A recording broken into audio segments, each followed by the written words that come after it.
Joshua chapter 8. Then the Lord said to Joshua, "Do not be afraid. Do not be discouraged. Take the whole army with you and go up and attack Ai, for I have delivered into your hands the king of Ai, his people, his city, and his land. You shall do to Ai and its kings as you did to Jericho and its kings, except that you may carry off their plunder and livestock for yourselves. Set an ambush behind the city."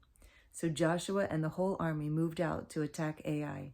He chose 30,000 of his best fighting men and sent them out at night with these orders: "Listen carefully. You are to set an ambush behind the city.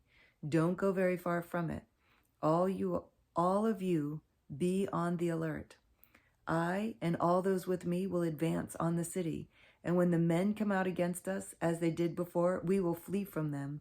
They will pursue us until we have lured them away from the city, for they will say they are running away from us as they did before.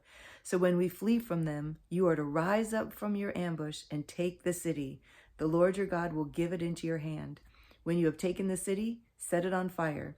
Do what the Lord has commanded. See to it. You have my orders." Then Joshua sent them off, and they went to the place of ambush and lay in wait between Bethel and Ai, to the west of Ai. But Joshua spent the night with the people. Early the next morning, Joshua mustered his men, and he and the leaders of Israel marched before them to Ai. The entire force that was with him marched up and approached the city and arrived in front of it. They set up camp north of Ai, with the valley between them and the city. Joshua had taken about 5,000 men and set them in ambush between Bethel and Ai, to the west of the city. They had the soldiers take up their positions, all those in the camp to the north of the city, and the ambush to the west of it. That night Joshua went into the valley. When the king of Ai saw this, he and all the men of the city hurried out early in the morning to meet Israel in battle at a certain place overlooking the Arabah. But he did not know that an ambush had been set against him behind the city. Joshua and all of Israel let themselves be driven back before them, and they fled toward the desert. All the men of Ai were called to pursue them, and they pursued Joshua and were lured away from the city. Not a man remained in Ai or Bethel who did not go after Israel. They left the city open and went in pursuit of Israel. Then the Lord said to Joshua, "Hold out toward Ai the javelin that is in your hand, for into your hand I will deliver the city." So Joshua held out his javelin toward Ai. As soon as he did this, the men in the ambush rose quickly from their position and rushed forward. They entered the city and captured it and quickly set it on fire. The men of Ai looked back and saw the smoke of the city rising against the sky, but they had no chance to escape in any direction, for the Israelites, who had been fleeing toward the desert, turned back against their pursuers. For when Joshua and all Israel saw that the ambush had taken the city and that smoke was going up from the city, they turned around and attacked the men of Ai. The men of the ambush also came out of the city against them, so that they were caught in the middle with Israelites on both sides. Israel cut them down, leaving them neither survivors nor fugitives. But they took the king of Ai alive and brought him to Joshua. When Israel had finished killing all the men of Ai in the fields and in the desert where they had chased him, and when every one of them had been put to the sword, all the Israelites returned to Ai and killed those who were in it. 12,000 men and women fell that day, all the people of Ai. For Joshua did not draw back the hand that held out his javelin until he had destroyed all who lived in Ai. But Israel did carry off for themselves the livestock and plunder of the city, as the Lord had instructed Joshua. So Joshua burned Ai and made it a permanent heap of ruins, a desolate place to this day. He hung the king of Ai on a tree and left him there until evening. At sunset, Joshua ordered them to take his body from the tree and throw it down at the entrance of the city gate. And they raised a large pile of rocks over it, which remains to this day. Then Joshua built on Mount Ebal an altar to the Lord, the God of Israel, as Moses, the servant of the Lord, had commanded the Israelites. He built it according to what is written in the book of the law of Moses, an altar of uncut stones on which no iron tool had been used. On it they offered to the Lord burnt offerings and sacrificed fellowship offerings. There, in the presence of the Israelites, Joshua copied on stones the law of Moses, which he had written. All Israel, aliens and citizens alike, with their elders, officials, and judges, were standing on both sides of the ark of the covenant of the Lord, facing those who carried it, the priests who were the Levites. Half of the people stood in front of Mount Gerizim, and half of them in front of Mount Ebal, as Moses, the servant of the Lord, had formally commanded when he gave instructions to bless the people of Israel. Afterward, Joshua read all the words of the law, the blessings and the curses, just as it is written in the book of the law. There was not a word of all that Moses had commanded that Joshua did not read to the whole assembly of Israel, including the women and children and the aliens who lived among them. Joshua chapter 9. Now when all the kings west of the Jordan heard about these kings, those in the hill country, in the western foothills, and along the entire coast of the great sea as far as Lebanon, the kings of the Hittites, Amorites, Canaanites, Perizzites, Hivites, and Jebusites, they came together to make war against Joshua and Israel. However, when the people of Gibeon heard what Joshua had done to Jericho and Ai, they resorted to a ruse. They went as a delegation whose donkeys were loaded with worn-out sacks and old wineskins cracked and mended. The men put worn and patched sandals on their feet and wore old clothes. All the bread of their food supply was dry and moldy. Then they went to Joshua in the camp at Gilgal and said to him and the men of Israel, "We have come from a distant country. Make a treaty with us." The men of Israel said to the Hivites, "But perhaps you live near us. How then can we make a treaty with you?" "We are your servants," they said to Joshua. But Joshua said, "Who are you, and where do you come from?" They answered, "Your servants have come from a very distant country because of the fame of the Lord your God. For we have heard reports of him, all that he did in Egypt, and all that he did to the two kings of the Amorites east of the Jordan, Sihon, king of Heshbon, and Og, king of Bashan, who reigned in Ashtaroth. And our elders and all those living in our country said to us, 'Take provisions for your journey, go and meet them, and say to them, we are your servants, make a treaty with us.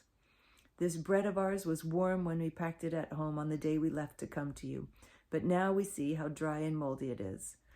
And these wineskins that we filled were new, but see how cracked they are, and our clothes and sandals are worn out by the very long journey.' The men of Israel sampled their provisions, but did not inquire of the Lord. Then Joshua made a treaty of peace with them to let them live, and the leaders of the assembly ratified it by oath. Bummer. 3 days after they made the treaty with the Gibeonites, the Israelites heard that they were neighbors living near them. So the Israelites set out, and on the 3rd day came to their cities, Gibeon, Kephirah, Beeroth, and Kiriath-Jearim. But the Israelites did not attack them, because the leaders of the assembly had sworn on oath to them by the Lord, the God of Israel. The whole assembly grumbled against the leaders, but all the leaders answered, "We have given them our oath by the Lord, the God of Israel, and we cannot touch them now. This is what we will do to them. We will let them live, so that wrath will not fall on us for breaking the oath we swore to them." They continued, "Let them live, but let them be woodcutters, the water carriers for the entire community." So the leader's promise to them was kept. Then Joshua summoned the Gibeonites and said, "Why did you deceive us by saying, 'We live a long way from here,' while actually you live near us? You are now under a curse. You will never cease to serve as woodcutters and water carriers for the house of our God."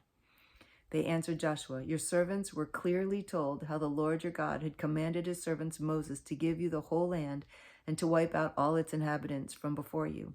So we feared for our lives because of you, and that's why we did this. We are now in your hands. Do to us whatever seems good and right to you." So Joshua saved them from the Israelites, and they did not kill them.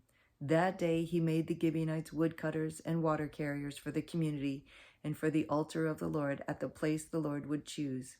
And that is what they are to this day. Joshua chapter 10. Now Adoni-Zedek, king of Jerusalem, heard that Joshua had taken Ai and totally destroyed it, doing to Ai and its king as he had done to Jericho and its king, and that the people of Gibeon had made a treaty of peace with Israel and were living near them.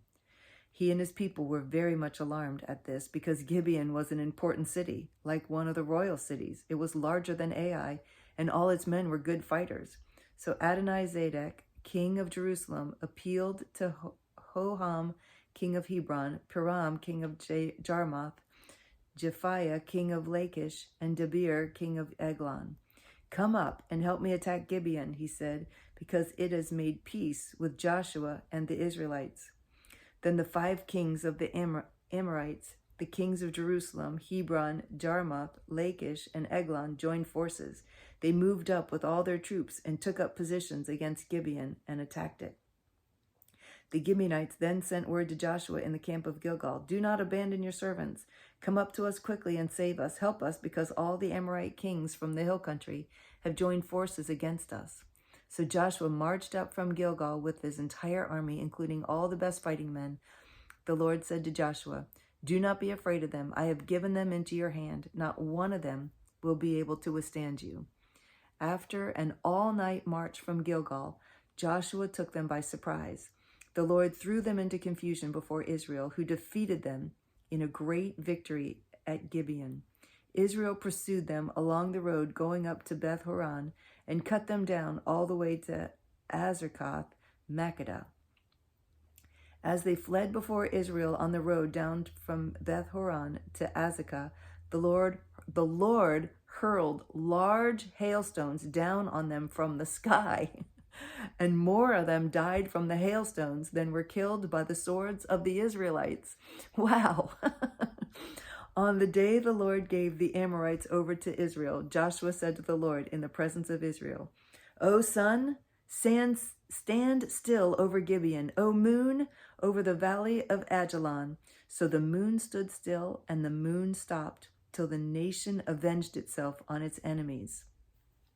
As it is written in the book of Jasher, the sun stopped in the middle of the sky and delayed going down about a full day. There has never been a day like it before or since, and a day when the Lord listened to a man. Surely the Lord was fighting for Israel. Then Joshua returned with all Israel to the camp at Gilgal. Wow. Wow. What a day. Now the 5 kings had fled and hidden in the cave of Makkedah. When Joshua was told that the 5 kings had been found hiding in the cave of Makkedah, he said, "Roll large rocks up to the mouth of the cave and post some men there to guard it. But don't stop. Pursue your enemies. Attack them from the rear and don't let them reach their cities, for the Lord your God has given them into your hand." So Joshua and the Israelites destroyed them completely, almost to a man. But the few who were left reached their fortified cities. The whole army then returned safely to Joshua in the camp of Makkedah, and no one uttered a word against the Israelites. Joshua said, "Open the mouth of the cave and bring those 5 kings out to me."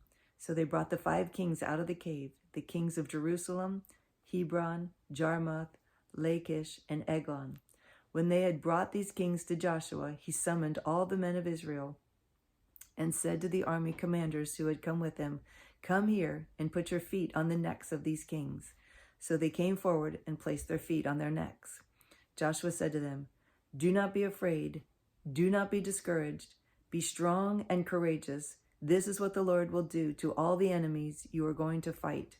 Then Joshua struck and killed the kings and hung them on 5 trees, and they were left hanging on the trees until evening. At sunset, Joshua gave the order, and they took them down from the trees and threw them into the cave where they had been hiding. At the mouth of the cave, they placed the large rocks, which are there to this day. That day, Joshua took Makkedah. He put the city and its king to the sword and totally destroyed everyone in it. He left no survivors.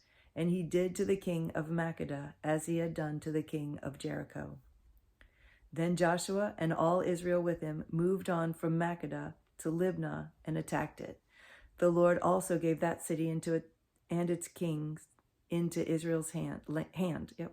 The city and everyone in it Joshua put to the sword. He left no survivors there. And he did to the king as he had done to the king of Jericho. Then Joshua and all Israel with him moved on from Libnah to Lachish.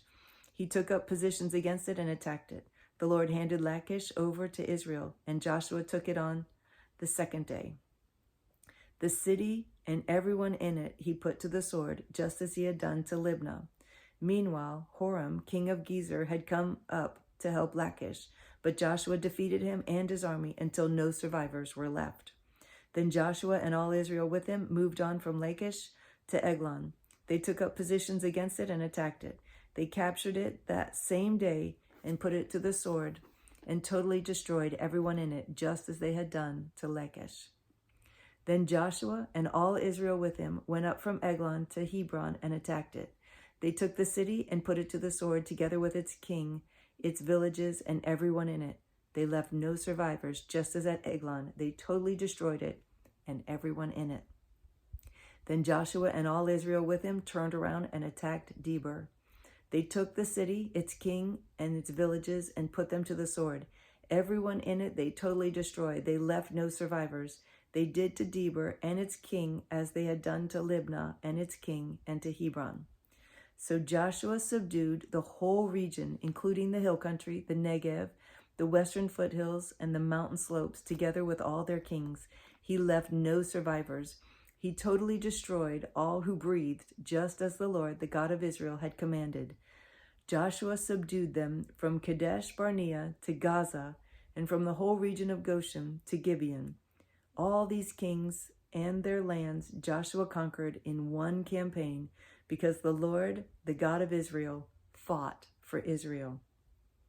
Then Joshua returned with all Israel to the camp of Gilgal. Wow.